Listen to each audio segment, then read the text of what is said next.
I try to make it as though it's like popping out at you, and like it's kind of like a magic trick, when something that you normally see in your everyday life, just walking by these things, and now you have something different added to it.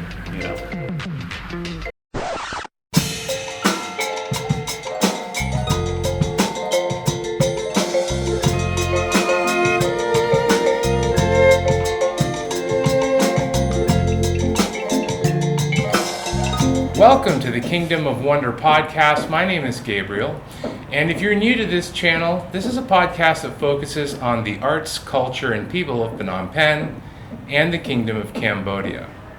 I'm here talking with a very special guest today, Mr. Daniel De Long.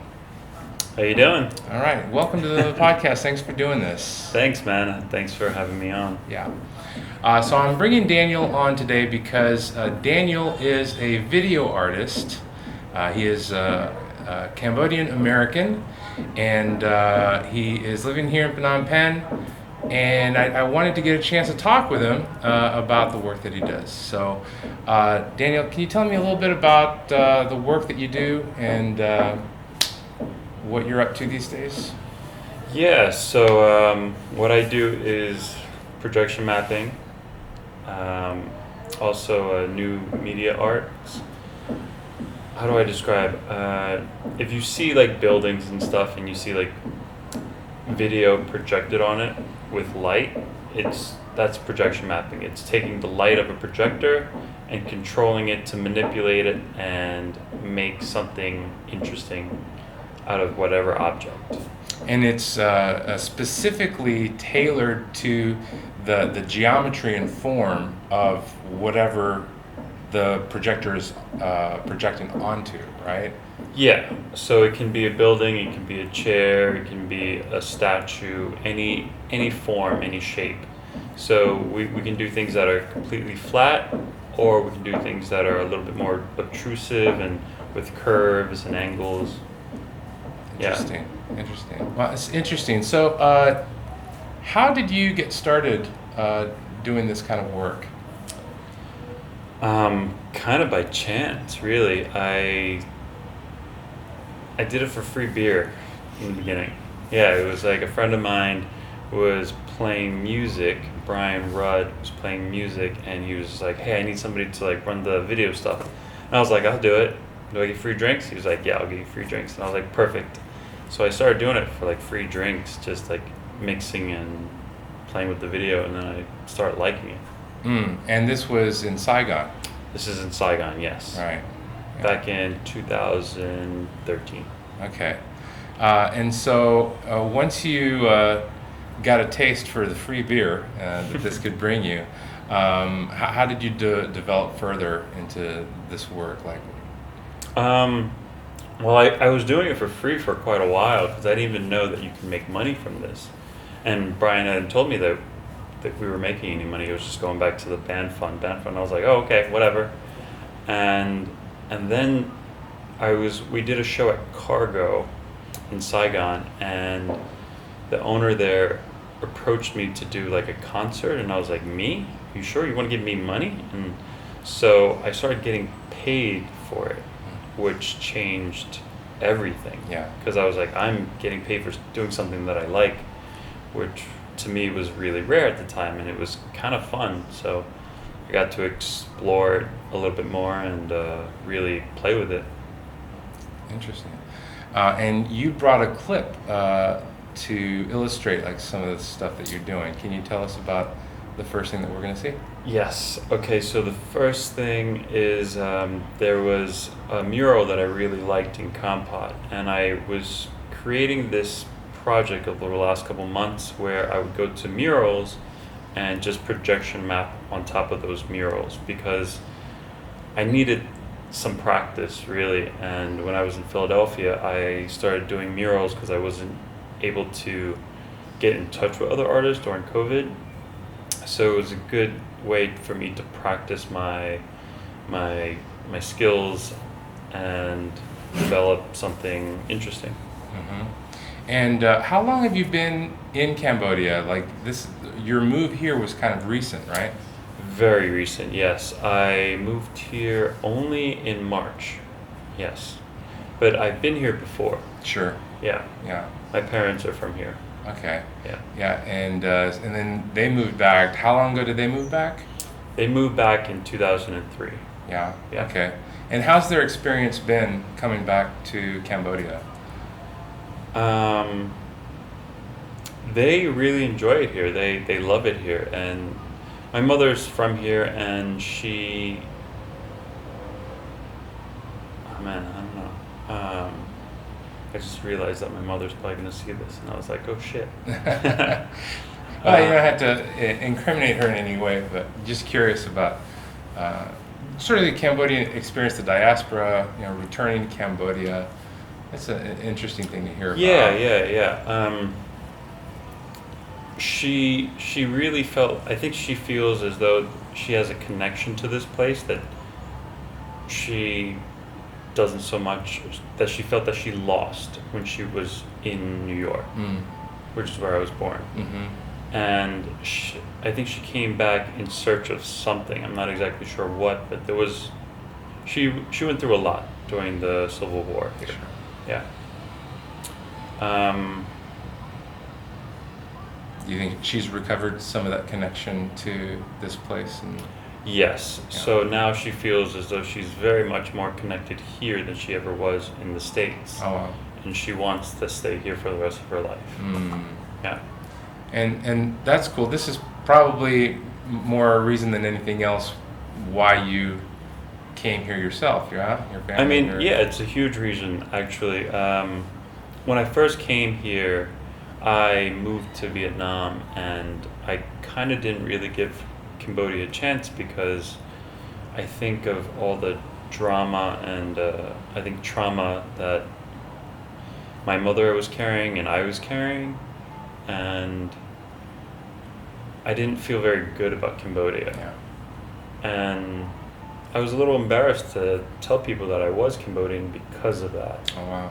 Yeah, there was like this, like I was like, oh, you're from a country that, that killed a lot of its own people, through this mass genocide. So I felt as though I could either do nothing about it, and complain, or make a difference. And I wanted to be somebody that, like, okay, I don't see anything cool about Cambodia, let's make something cool about Cambodia. Yeah. That's great. So where exactly are you staying right now? In Kampot. Uh-huh. Yeah, I decided to move to Kampot. Okay. Yeah. And that was so that was the site of the mural that you were talking about Yes. earlier. I think we're going to roll that clip right now. Go ahead and tell us about it. It's a mural of, it's a traditional figure that is in a lot of the Khmer folk stories. Mm-hmm. And it's pretty common, but it's really well done by this Spanish artist that I guess used to live here. I'm not exactly sure. I didn't get in contact with her, but I thought it was a really beautiful mural, and I was like, hey, I want to light this up. So I took some time and I made some mappings of it, and yeah, here it is. Okay, that's great. So the outcome really is kind of the animation of a still image, in a sense, right? Like, yes. Yeah. So what we're doing is we're trying to give illusions and effects that really like pop out at the viewer, and we're taking something that has been sitting there, for quite a while, and just giving it a little bit more life, a little bit more. There's some layers of shadow that I play with, and I try to make it as though it's like popping out at you, and like it's kind of like a magic trick, when something that you normally see in your everyday life, just walking by these things, and now you have something different added to it, So it's just I really like playing with this idea of like things coming to life. Yeah. right. Well, I think that's kind of amazing, because I think there's so much in our environment that you could play with like that. You know, there's I mean, it doesn't have to be just a mural, but like you said, buildings. You know, portions of buildings. Yeah. You know. Yeah, definitely. You know, just a window or something like that. Yeah, so like I started doing windows before. I thought it was really interesting to be able to like, you're taking a look at a window with like different planes, and you're able to like shoot light on top of it. And some people are just like, hey, where's that light coming from? And it's like, how is it, you know, how is this, you can see through some of these windows and like some of it you can't see through them. You know, it's like there's some video playing on it. And I like creating that illusion, that effect. I like just making people just stop for a minute and just like stare, you know, because it's kind of beautiful. It's just like something that you're not used to. Yeah. And tell me about some of the opportunities that you've had to do this work in different places and put it in people's paths. Oh yeah, so this work has taken me to some very interesting places. I've been to Belgium, I've been to France, and I'm going to London in a week to do some projection mapping art. Yeah. And I find that the community is very international, and in 2015 we did this thing called Kaleidosoup, where we just brought all these different video artists from 17 different countries, and we brought them all together to just like create this really beautiful piece of art, where it's just like a meetup where people can exchange ideas. And at the time in Vietnam and in Southeast Asia, there was not a lot of like spaces like this for visual artists. Right. And so we brought in the visual artists, and we created this like playground for them to play and teach and show the community what was possible. And it was just like the first time they had the spotlight on them. So usually the visual artist is in the back or like the front of house, and the DJ is in the front, and like surrounding them is the like visuals that we create for them. But this time I wanted to, I used like it was like a commercial studio, and they had the walls that were like wrapping around to like the sides. Gansfield, is that what it's called? Gansfield, yeah. That's cool. Yeah. And like it did the same thing with the floor and like the roof. Yeah. You know, so it was all like curved in, so it just looked like it was like infinity space. Right. And we had, I think, 6 projectors, 6 10K projectors, just beaming every single inch of that wall. And it was all connected together, mapped so that it would fit. And it was just like, we thought people were going to dance, and people were just like absolutely stunned, just like, holy shit, just like staring at the walls, you know. What was the event name? Kaleidosoup. Kaleidosoup. Okay. Yeah, Kaleidosoup. Wow. Yeah, it was me, Antonio, and Crazy Monkey who put this thing together. Wow. Yeah. I'm sorry I missed that. Yeah, it was a lot of fun. It was crazy. Yeah, I got like Jace and a bunch of like Saigon DJs and musicians to Jace come out went and out to play. that? Yeah, he came and like he made some music. Yeah, it was great. It was a lot of fun. Really sorry I missed that. Okay, so Kaleidosoup, and so that was something that you were an organizer of, like you. Okay. How about some other venues where you were invited, or you had the opportunity to go there and do your work? I did something for the Belgian consulate. Okay. So I was invited to do a show, a performance it was like the Belgian consulate in Vietnam. You know, so it was like they had a joint venture or whatever, and I was invited to go and perform over there with like some other Belgian artists, and that's how I met some good friends now, some other visual artists, and like which they invited me out to Belgium to perform. Wow. To Brussels, yeah. But it was just like this like small world of video artists who were traveling around and kind of like being like, hey, I'm running this festival, can you come and do this? Can you come and do this? So it's just like, it's still really small, so it's like the connections are really strong. Wow. Yeah. That's great. And how long were you in Belgium for that? Oh, for about a week.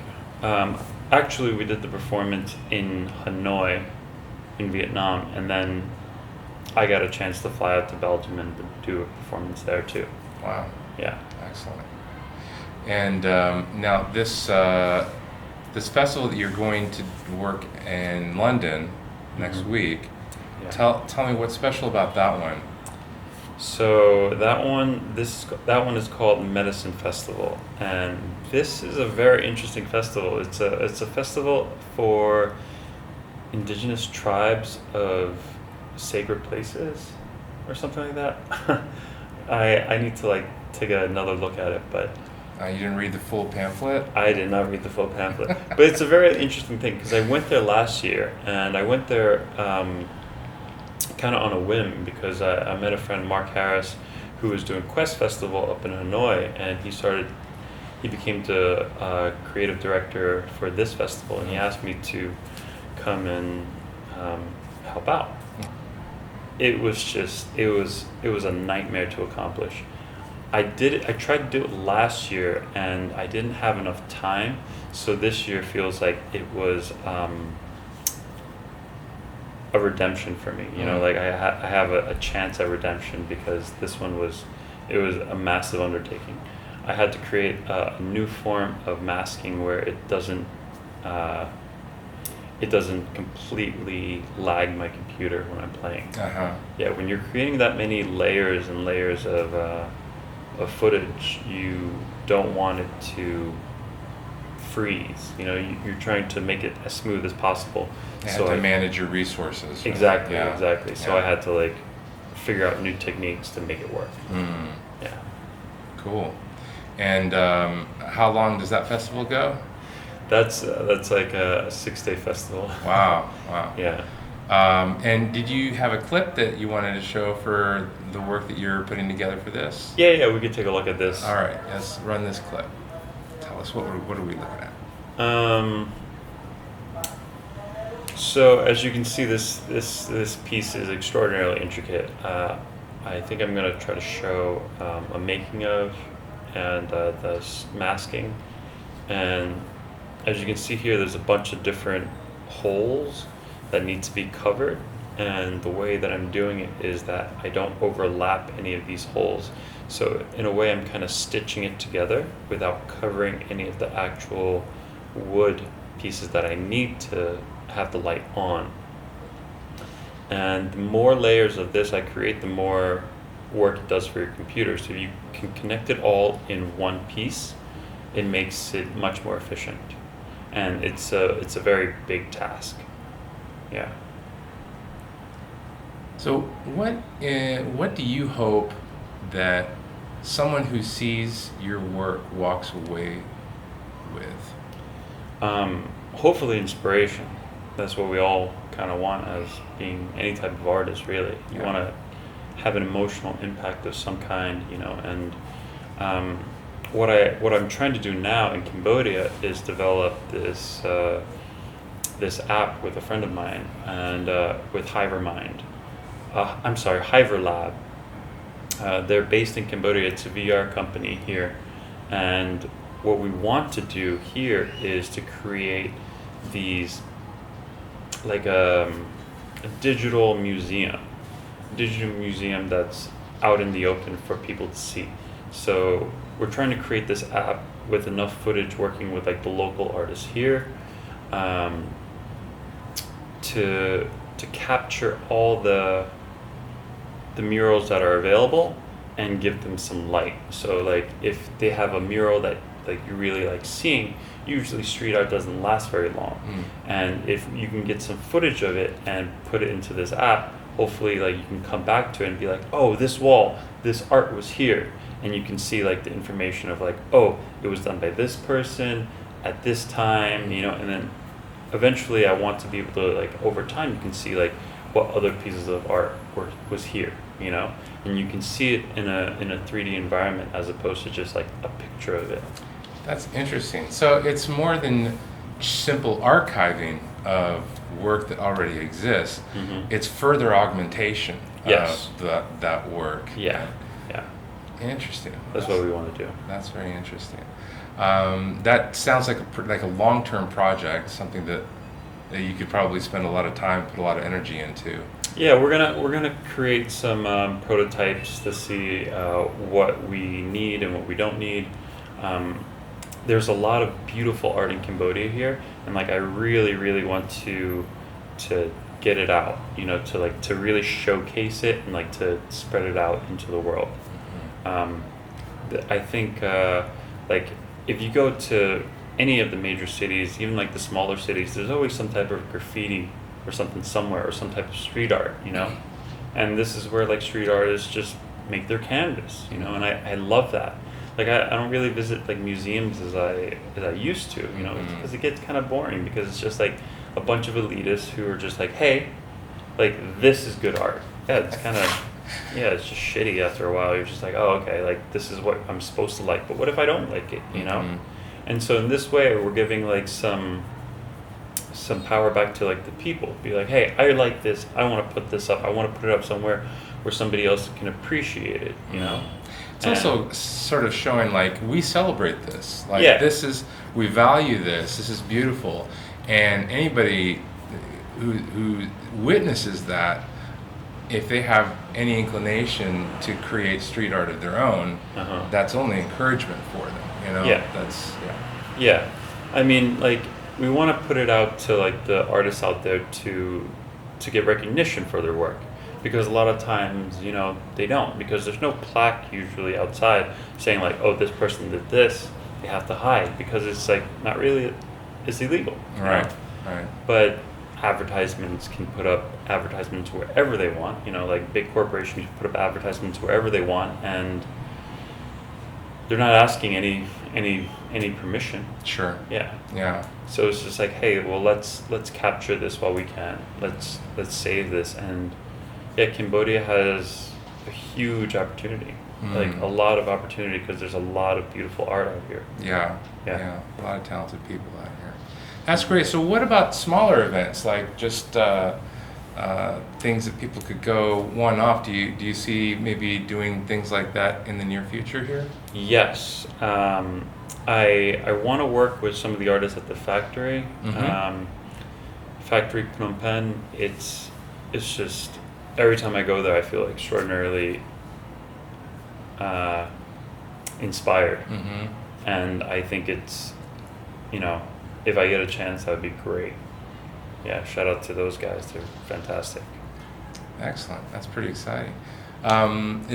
Actually, I did one of the murals there. You did one of the murals at Factory? Yeah, I did, but like without the permission of people. So I don't know. I mean, if they see it and they like it, then maybe they'll give me a call or something. Yeah? Did you leave your phone number? I did not, but maybe you can put them in contact with me. Maybe we could show this clip. Sure, yeah. You got another clip? Yeah, this is another clip. Run this clip now. Okay, what do we see? Like run this clip. It's kind of blowing my mind. Yeah, this is a clip of one of the murals there done by Theo Vallier. I'm not sure if I'm saying his name right, but it's a beautiful piece, and I was like, whoa, I really like it. So I just started playing with it. We went there super late at night when the lights were off, and just found a power outlet, plugged my projector in, and I had about like an hour to put this up. Yeah. It's beautiful. Really nice. Are there maybe DJs in town that you know of, or? I have nobody. So like I've only been here for like 3 months, right? So I don't really know anybody yet. But like, I would really like to like connect into the scene if possible. I went to Siem Reap this weekend, and it was fucking fantastic. Talk about that. Yeah, how was Siem Reap? It's beautiful. Yeah, it's absolutely beautiful. Actually, I wanted to do I saw some murals at the Far School in Battambang. Oh yeah. I really want to do some work there, if possible. But Siem Reap also has just a ton of art, just a ton of art. And if we can bring like life to the streets, I think it's just way more fun, because there's so many more people like walking and like tourists coming and going and stuff like this. And if we can bring some like art out there to them, it would be fantastic. Yeah, it's a beautiful little city. Yeah, I need to go check it out. Yeah, especially the Far School. If you have a chance, go check out the Far School. Well, I saw some of the performers in Sihanoukville for the Skyfest Kite Festival. Oh yeah. And they were fantastic. Yeah, they're super talented. Really, really talented guys, and put together a very entertaining show. So they got real skills, you know. They're able to do some pretty amazing things. Yeah, they're Those guys. fantastic. Yeah. I think it's a beautiful project that those guys are running to be able to take the kids and give them teach them a skill, Mm-hmm. a skill that they can perform and like provide for their families. You know, Yeah. like a lot of those kids are just like, they have something to do, something that they're proud of. You know? Yes. And like to give like Cambodians something like that, I think that's fantastic. Yeah, absolutely. Yeah. They were, absolute stars at the festival. You know, they set Yeah. up and did their performance, and people went wild. I mean, Yeah, it's really beautiful. I took so there was a documentary last year at the film festival where two of the kids from the Far School were they sent out a video what is that, an application video Okay. to Cirque du Soleil in Montreal, Oh wow. and they got accepted. What? Yeah. Wow. Two kids from Cambodia from Wow. the Far School got accepted to the Cirque du Soleil school in Montreal. Wow. And then one of them ends up being like the main star, so his face is all over the posters and the billboards and God. stuff like that. He was like the main attraction for like his work. I want to interview this guy. Help me get an interview Oh my God, with you him. should. You absolutely should. Yeah. But like I took my little brother, my little sister to go see this film, you know? Yeah. Be like, hey, like I wanted to show them something different because a lot of times like I think some of the kids here, they're not really exposed to a lot of Yeah. different types of things that you can do. Yeah. And something like this is really eye-opening, you know, be like, hey, whatever it is that you enjoy doing, follow it. You know, Mhm. whatever you have passion, follow it. And then Yeah. after that you can probably make a career out of it. Who knows? But like you'll figure something out. You can figure something out. Like what I'm doing, you know, I've been doing this for 10 years and like I'd never thought I would can make money or make a living off of it, but somehow I did, you know. Yeah. And teaching the workshops, which you took one, you I know. did. I did. Yeah. And I learned some stuff. It's really awesome work. I'd like to do more of it too. Yeah, Yeah. it's like, you know, it's fun, it's engaging, and it's like I never thought that I could be able to do something like this, you know, just make it up kind of. Yeah. And then like after a while it's like I love seeing what like, you know, like the people that I teach come up with, because they're just completely going beyond my expectations, any expectations that I had, you know, Yeah. be like, oh, I do it this way. And I was like, okay, but like, I'm going to try something different. And like, it just, I love that. I love Yeah. seeing that. Yeah. Because after a while, I'm just like, I don't know what to do. Yeah. If we're lucky, yeah, I get that Yeah. feeling. Yeah. That's awesome, man. Well, yeah, I'm glad that you're here. I'm happy that you're getting a chance to travel, but I'm definitely looking forward to seeing what you do here around town. And you guys, is there social media that people can follow you on? Yes. Okay. You can follow me on Gorilla Mapping at Instagram, and Daniel Day Long on Facebook. Okay, so we'll have those links in the video description below. If you enjoyed this conversation, go ahead, like, comment, share, and subscribe, and we'll keep them coming. And thanks again for your time. Thanks for having me, man. Yeah. Yeah.